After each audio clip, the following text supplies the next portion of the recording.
হানায় নিহতদের তালিকায় ঝালদা শহরের বাসিন্দা মনীষ রঞ্জন মিশ্রাও রয়েছেন।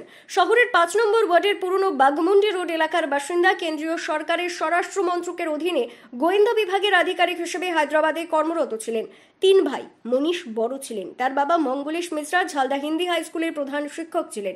কয়েক বছর আগে অবসর নিয়েছেন। ঘটনার খবর চাউর হতেই বুধবার সকাল থেকেই পড়শিদের অনেকে ভিড় জমিয়েছেন মনীষদের বাড়িতে।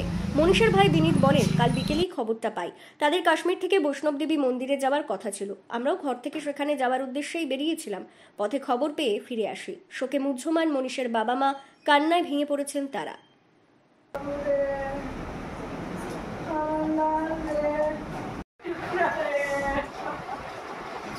तो बीपी का दवा खाली पेट में लेती है?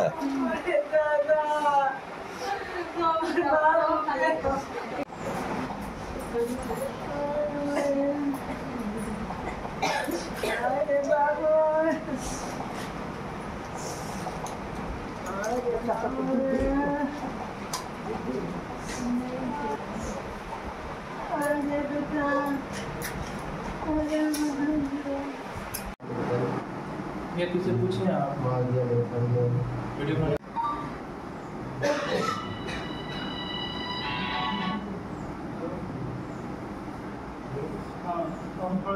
ছেলেটাকে মানুষ করেছিলি, কলে খেলাইছিলি, আর ছেলেটা মারা গেল। মন মেজাজ আমার ভালো নাই, কিন্তু জিনিস আছে এটা যেমন মারে গিয়ে সেই যেমন অ্যাকশন নেই মোদী সরকার, এটাই হইল আমার বলবার। কি নাম আপনার? সন্তোষ চালক। ঘটনাটা ওরা গিয়েছিল আপনার কাশ্মীর ঘুরতে, এমএলএ টুর ছিল ওদের। আর এখান থেকে আমরা খবর পেয়েছিলাম যে মাস্টার মশাই পুরো ফুল ফ্যামিলি ওখানে যাবে, বৈষ্ণোদেবী দর্শন করবে। জাস্ট ফ্যামিলি কালকে বেরিয়েছিল, কিন্তু যখন ঘটনার খবর পেয়ে তখন ফ্যামিলি রিটার্ন ব্যাক এসেছে। আবার ওরাও ওখান থেকে বৈষ্ণোদেবী আসার গল্প ছিল। কিন্তু এইভাবে যে ঘটনা, দুর্ভাগ্যপূর্ণ ঘটনা ঘটে গেছে এখানে, ফ্যামিলি আহত হয়নি, আবার বাড়িতে ফিরে এসেছে।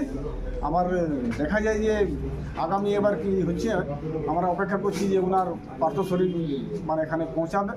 তারপর আমাদের যা করণীয়, ফ্যামিলি করণীয়, সেটা ওরা করবে। ওরা কি চাইছেন এখন? আমরা চাইছি যে জাস্টিস। এই ধরনের মরণ করণ যদি টুরিস্ট প্লেসে মানুষ যাচ্ছে আর এই টেররিস্টের অ্যাটাকে যদি মারা যাচ্ছে, তা পরিবারের ক্ষতি, দেশের ক্ষতি। এই ধরনের যদি কার্যক্রম যদি থাকে তাহলে তো পুরো কাশ্মীর ব্ল্যাকআউট হয়ে যাবে। কী করবেন আপনার? টুরিস্ট যাতে বন্ধ হয়ে যাবে। আমরা আপনার চ্যানেলের মাধ্যমে থেকে কেন্দ্র সরকারের গৃহ মন্ত্রণালয় থেকে এটাই আবেদন করব যে জাস্টিস আমরা চাই। এই ধরনের যেটা 20-25 জনে যে আমাদের কাছে রিপোর্ট এসেছে, যারাকে নাম জিজ্ঞাসা করে ওখানকার এবারকে অ্যাটাক করে মারা হয়েছে, হত্যা করা হয়েছে, এটা নিয়ে আমরা একটা চাইবো যে কেন্দ্র সরকার কোনো কড়া স্টেপ নেই। উনি কেমন ছিলেন? ছেলেটা খুবই মৃদুলভাষী। ওর মতন ছেলে আমি নিজের জীবনে এখনও আমার পাইনি। আমি খেলার মাঠে আমাদের সঙ্গে দেখা যেত, এত নরম ছেলে, এত সরল ছেলে, তার মনে কোনো ভেদাভেদ কিছু ছিল না। মানে জাস্ট লাইক একটা গড, ছেলেটা গড ছিল, গড। সবসময় মুখে হাসি ছিল তার। কি করতেন উনি? উনি তো সরকারি ডিপার্টমেন্টে ছিলেন, সেটা আর বলে এখন কোনো লাভ নেই, সেটা তো উনি চলেই গেলেন, তো আর কি করবেন। কি নাম আপনার? আমার নাম আদিত্য শর্মা।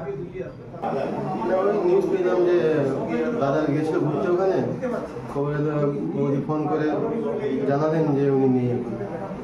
কীভাবে হয়েছে ঘটনাটা? আতঙ্কবাদীরা গুলি করে দিয়েছে। কোথায়? পেহেলগামে। কে হয় আপনার? আমার দাদা। কি করতেন উনি?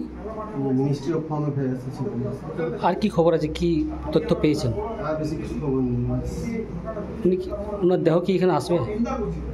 বলেছে কালকে আসতে পারে, এখন কিছু ঠিকঠাক বলেনি। কি নাম আপনার? বিনীত রঞ্জন।